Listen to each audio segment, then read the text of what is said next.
최근 공개된 이 한 장의 사진 때문에 중국과 한국에서 난리가 났습니다. 한국의 다국적 6인조 걸그룹이 팬사인회 자리에서 팬들에게 큰 절로 새해 인사를 하고 있는데, 중국 국적의 한 멤버가 절 대신 한 손으로 다른 손을 감싸는 중국식 인사를 했습니다. 한국에서 한국인들을 상대로 돈을 벌고 인기를 누리고 있기 때문에 한국 문화를 존중하고 따르는 것이 당연한 일이지만, 한국 팬들은 이 멤버의 다른 문화를 감싸주고 이해해 주었습니다. 그 누구도 새해 인사로 큰 절을 하지 않았다고 비난하지 않았죠.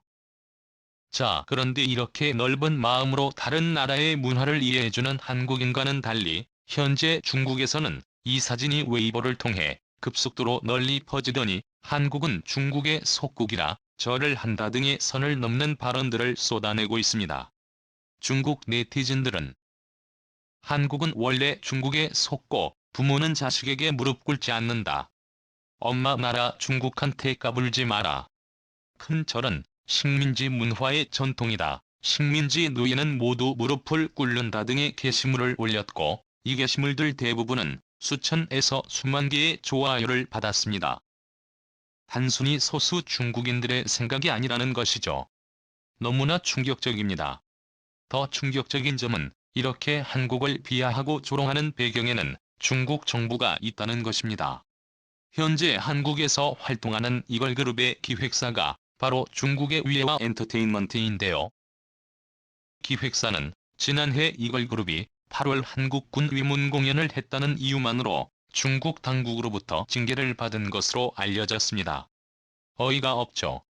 당시 홍콩 사우스 차이나 모닝 포스트 보도에 따르면 베이징에 본사를 둔 위에원은 한국 자회사가 진행한 공연이 일으킨 부정적인 영향에 대해 매우 후회하고 진심으로 사과한다라고 성명을 냈습니다. 한국을 향한 중국의 도발은 이것이 끝이 아닙니다. 10조 달러 코로나 배구의 시발점이 됐던 중국이 미국에서만 받은 청구서가 10조 달러 우리 돈으로 1경 2천조 원에 육박합니다. 더 나바로 미국 백악관 무역제조업 정책국장은 11일 코로나19 사태와 관련 중국이 미국에 큰 피해를 줬다면서 이에 대한 보복 필요성을 강조했습니다. 바로 국장은 이날 CNBC 방송과 인터뷰에서 이와 관련해서 중국에 대한 청구서가 나와야 한다면서, 이는 그들을 벌주는 문제가 아니라 중국과 중국 공산당이 책임을 지도록 하는 것이라고 주장했습니다. 그는 중국 정부가 코로나의 고확산 초기에 수개월 동안 이를 은폐 세계 확산을 조장했고, 그 이후에는 의료용 보호 장비를 사재기 했다고 비판했습니다. 나바로 국장은 중국은 세계에서 엄청난 피해를 줬고 이는 여전히 계속되고 있다면서, 우리가 이전투를 치르기 위해 책정해야 했던 비용은 10조 달러에 가깝다고 주장했습니다. 뿐만 아니라 영국의 보수적인 싱크탱크 헤니 잭슨 소사이어티는 주요 7개국 G7이 중국을 상대로 6조 3천억 달러 규모의 손해배상을 청구해야 한다고 주장했고, 호주도 580억 달러 규모의 소송을 제기할 수 있다고 지적하기도 했습니다. 모든 금액을 합산하면 중국은 한순간에 국가 파산이라는 역사상 최대 위기를 맞이하게 되는데요. 이를 회피하기 위해 중국은 최근 한국이 중국 내 코로나 확산의 근원지라는 어처구니없는 프레임을 씌우려 하고 있습니다. 2012년부터 중국 정부는 한국인들은 비행기를 타기 전 코로나 검사를 무려 3번이나 해야 하며, 중국으로 입국하기 위해서는 출국이 1일 검사와 항체 검사, 그리고 이와 별도로 출국 7일 전에도 PCR의 검사를 받고 매일 건강 상태를 기록해야 한다는 새로운 규정을 적용했습니다. 주한 중국 대사관은 소셜미디어를 통해 최근 전 세계 코로나 상황이 엄중하고 한국에서 중국으로 들어오는 확진 사례가 증가하고 있다라며 중국 국내의 최신 요구에 따라 입국 요건을 조정한다고 밝혔습니다. 중국 항공당국은 인천과 중국 선양을 오가는 대한항공편에서 코로나 환자가 나오자 이에 대한 제재로 인천 선양 노선 운항을 2주간 중지하고 이달 4일부터 대한항공이 운항해온 인천天津노선을 취소했습니다. 그리고 이 사실은 여러 중국 관영 매체들을 통해 대대적으로 보도했는데요. 평소 같았으면 한국과의 외교 관계를 의식해 조용히 넘길 일들을 해온 동네방네 큰소리로 퍼뜨리고 있습니다. 의도가 매우 의심스럽죠. 충격적인 점은 중국 정부가 일본인들에게는 한국보다 훨씬 완화된 규정을 적용하고 있다는 것입니다. 이렇게 최근 빠른 속도로 호전되면서 일일 확진자 수가 3,000명대로까지 안정된 한국과는 달리 최근 들어서 그동안 숨겨왔던 확진자 통계가 터져 나오며 일일 확진자 수가 8.21, 1,000명을 돌파한 일본, 누가 봐도 당연히 한국인들의 방문을 환영하고 일본인들에게는 엄격한 규정을 적용해야 하는데 중국은 그 반대로 하고 있습니다. 최근 일본이 미국에 외교적으로 완전히 버림을 받으면서 중국과 일본의 심상치 않은 밀월 관계가 감지되고 있었는데 이번에 둘의 관계가 어떻게 변하고 있는지 확실하게 증명되고 있습니다.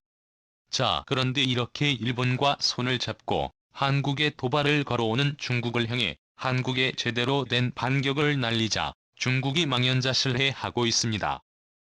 청와대가 중국의 심장과도 같은 1대1로를 한 순간에 박탈해버리는 놀라운 상황이 만들어졌기 때문인데요. 중국은 1대1로라는 명목으로 아프리카 국가를 시작으로 남아시아까지 전세계 개발도상국들을 상대로 돈을 빌려준 뒤 갚지 못하면 그 나라의 통치권을 통째로 빼앗아 오는 방식으로 현지인들의 주머니를 탈탈 털어오고 있다는 비난을 받고 있습니다. 남아시아에서 중국 1대1로 피해국의 대표적인 국가가 바로 스리랑카인데요.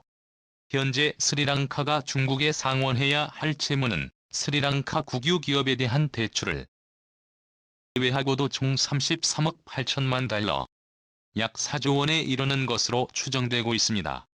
중국은 1대1로의 주요 협력국에 스리랑카의 항구와 공항 건설 도로망 확장 등의 자관을 제공했는데요.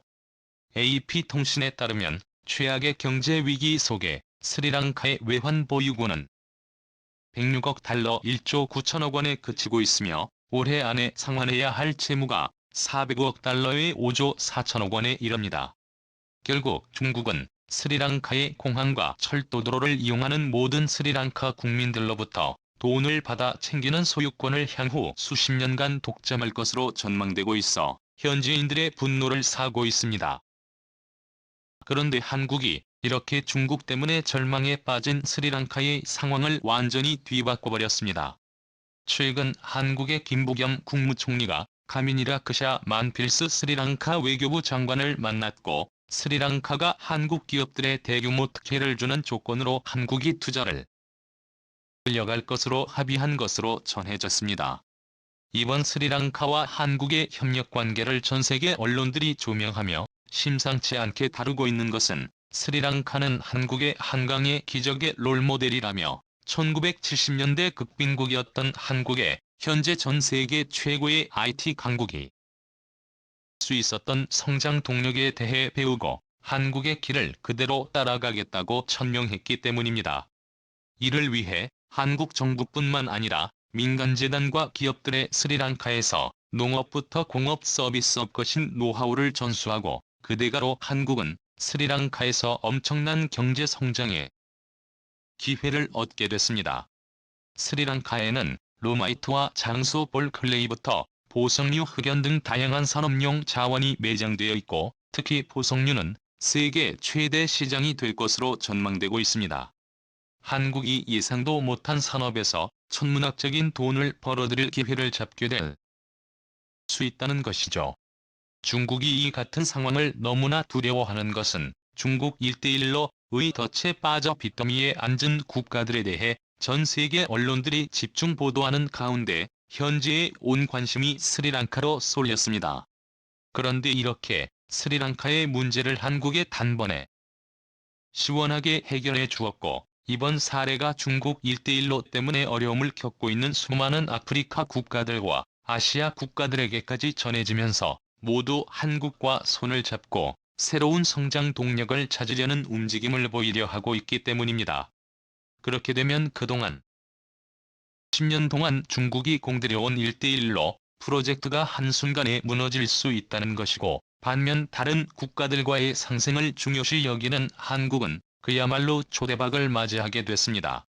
오늘도 감사합니다. 최고로 멋진 하루 보내시길 바랄게요.